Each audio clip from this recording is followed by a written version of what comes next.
Viernes, 11 de abril.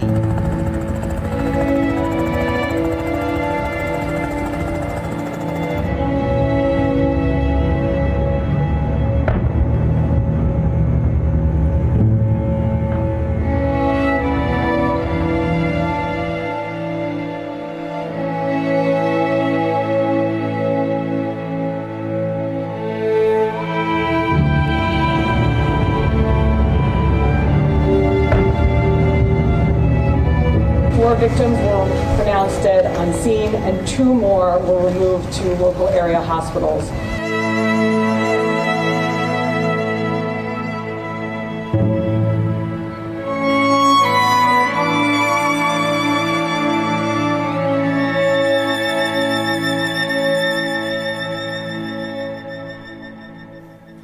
Muy buenos días. Tragedia de una familia española en sus vacaciones de Semana Santa en Nueva York.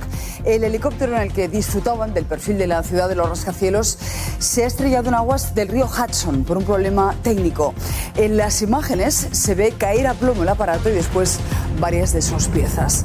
Los fallecidos son un alto ejecutivo de Siemens, su mujer, que trabaja en la misma compañía y era nieta y bisnieta del presidente del Barça, y los 3 hijos de la pareja de corta edad, 4, 5 y 11 años. Habían llegado a Nueva York solo unas horas antes. Luis Foncillas, ¿qué cuentan los investigadores? Porque vemos cómo se desprendió la cola del aparato, del helicóptero. Las autoridades están intentando determinar las causas del siniestro y sobre todo averiguar a qué obedece la extraña manera en que se desprendió la hélice. El helicóptero se dio la vuelta y se desintegró en el aire. Pues Agustín Escolar, el ejecutivo fallecido, era director de movilidad ferroviaria de Siemens. Claudia Justes, destinado en Barcelona, donde vivía con su mujer y sus hijos, sus compañeros de trabajo están en shock. Sí, compañeros, se trata de Agustín Escobar, directivo de la compañía Siemens. También habría perdido la vida su esposa Mercè Camprubí, nieta y bisnieta de 2 expresidentes del Barça y sus 3 hijos pequeños en este accidente de helicóptero. Por el momento aún se desconocen las causas de este trágico accidente. Enseguida vamos a estar en Nueva York para contarles más sobre este accidente. El propio Trump se ha mostrado muy triste, ha dado las condolencias a la familia. Y bueno, pues les cuento más sobre ese viaje de Sánchez a China, porque se ha reunido con el presidente chino, con Xi Jinping, en lo peor de la crisis comercial entre Washington y Pekín, y asegura Xi Jinping que cuanto más turbulenta sea esa situación internacional, más importante es mantener buenas relaciones con España. China ha salido en defensa de Sánchez tras las duras palabras de la administración Trump, que ha criticado el acercamiento español a Pekín. Asegura Sánchez que nuestra política exterior no va contra nadie y sobre esa refriega con Washington no ha querido entrar a valorar. Reforzar y equilibrar la relación económica y comercial entre España y China. Desde el Gobierno de España hemos siempre sido claros, queremos seguir desarrollando nuestras relaciones comerciales y de inversión con China sobre la base del equilibrio, de la reciprocidad y de unas condiciones de competencia equitativas y transparentes para ambas partes. Ya saben que Trump ha elevado los aranceles a China hasta el 145%, pero deja los gravámenes para el resto de países en el 10% durante una tregua de 90 días.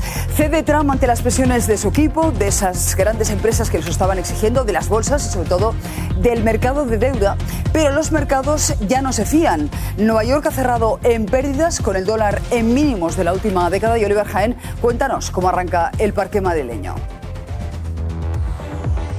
Las bolsas europeas, muy buenos días, Susana, apuntan a una leve subida en la jornada de hoy pese a los pronósticos, pese también a la caída de Wall Street, ese giro de 180 grados, también de Asia. ¿Cómo han amanecido los mercados bursátiles del continente asiático? Pues en números rojos, el Nikkei japonés, por ejemplo, ha retrocedido más de un 5%. Se confirma que el repunte de miércoles fue más euforia que optimismo.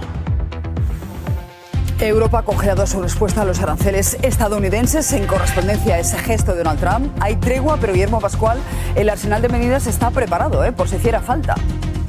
Sí, buenos días, Susana. La Comisión Europea recoge el guante lanzado por Estados Unidos y se suma a esa tregua comercial. Durante 90 días van a quedar congelados todos esos aranceles que acabábamos de aprobar contra productos americanos. Pero como dices, si no prosperara el diálogo con Estados Unidos, esa batería de medidas se retomaría.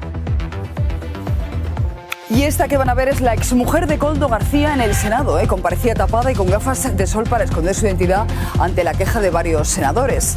Colocada en el Ministerio de Transportes, Patricia Uriz realizaba gestiones para Ábalos. Ya verán las urgencias que tenía para conseguirle un rallador al ministro. Espejo Público ha hablado en exclusiva con Koldo, con su exmarido, y pide que se deje a los familiares aparte. Escuchen. Deberíamos de saber todos cuáles son las consecuencias sociales, ¿vale?, con estas cosas que hacemos, y bueno, pues espero que no le ocurra a nadie el día de mañana, y repito, con personas las cuales no tienen que ver nada en este círculo. La fiesta de Ábalos con un grupo de mujeres prostituidas en el parador de Teruel sigue levantando polvareda. En aquel momento, septiembre de 2020, Pilar Alegría era delegada del Gobierno en Aragón y le acompañó en una visita a unas instalaciones de Renfe. Pero se alojó también en el mismo parador en el que la suite de Ábalos terminó destrozada. Enseguida escuchará la respuesta de la propia Alegría cuando los periodistas le preguntan por ello. OK Diario asegura que sí, que se alojó en ese parador. Susana Díaz nos dará su opinión. Y la amnistía se aleja de las manos de Puigdemont, al menos de momento, porque el Supremo rechaza sus recursos. Se advierte de que el delito de malversación del que se le acusa no entra en el paraguas de la amnistía. Hay polémica además por la enseñanza optativa en catalán en las escuelas europeas para hijos de diplomáticos y trabajadores de las instituciones.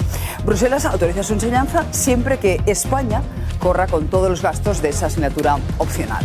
Y atención con la que está cayendo a la participación doble de dos varones pesos pesados de la política en un desayuno informativo. García Paje, socialista, y Juanma Moreno, popular.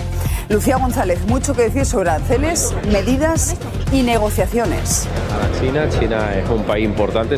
Ahora mismo está hablando el presidente de la Junta de Andalucía, Juanma Moreno, que ha dicho que lo que hace falta es un acuerdo sensato. Las decisiones que tenemos ahora mismo con Estados Unidos, yo creo que hay muchos momentos para viajar a China y quizás tenía que haber buscado un momento de mayor idoneidad, ¿no? Que al final es el que hay. Disculpadme, vamos. Gracias. Ahora sí, Lucía, decía que no era tal vez un momento más oportuno para que Pedro Sánchez viajase a China. Bien, es cierto que ese viaje estaba previsto antemano. Sí, justo nos habéis pillado hablando con el presidente de la Junta de Andalucía, con Juanma Moreno. Decía que el acuerdo para aranceles tiene que ser sensato. Antes hemos podido hablar con el presidente de Castilla-La Mancha, con Emiliano García Paje, que nos ha dicho que lo que sería deseable sería un acuerdo PP y PSOE en este tema, que sería mucho más válido que al que se pudiera llegar con los independentistas.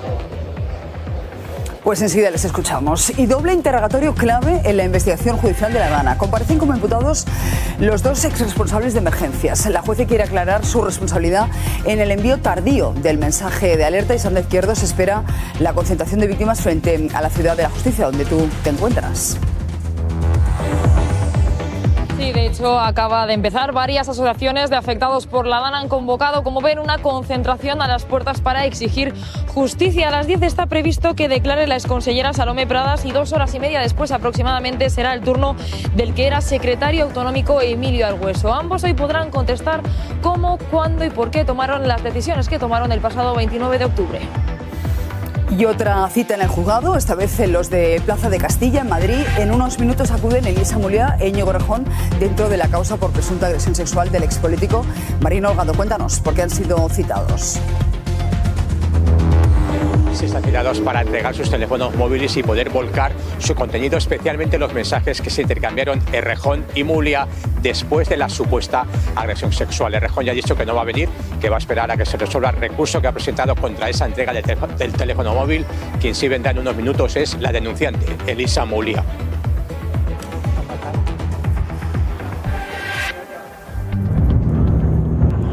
Lo están viendo, desgarradoras imágenes del accidente del helicóptero turístico, donde han fallecido los 5 miembros de una familia española. Un matrimonio y sus 3 hijos muy pequeños perdían la vida después de que la aeronave cayera a plomo en el río Hudson.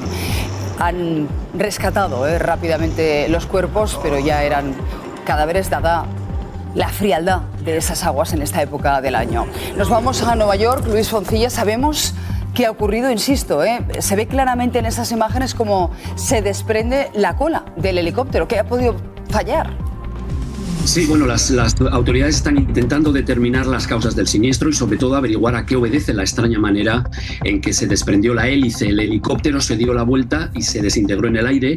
La Administración Federal de Aviación y la Junta Nacional de Seguridad en el Transporte investigarán conjuntamente el accidente, cuyas conclusiones podrían tardar meses en llegar. Pero Susana, permíteme que te dé la última hora, y es que de madrugada han retirado buena parte del helicóptero del río Hudson.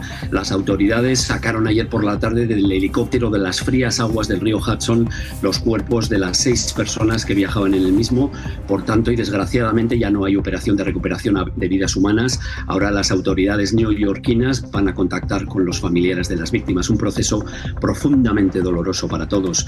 El consulado, junto con las autoridades, tendrá que iniciar los trámites de repatriación de los cadáveres del matrimonio y de sus 3 hijos a España. Habrá que ver también si ha habido algún tipo de negligencia por parte de la compañía propietaria del helicóptero. Sabemos que la última inspección fue realizada el pasado mes de septiembre y que se encontró un problema con la transmisión. Os puedo asegurar que esta familia ha tenido una mala suerte terrible. Unos 30.000 viajes parten en helicóptero, despegan al año desde ese helipuerto donde partió el aparato siniestrado, por lo que la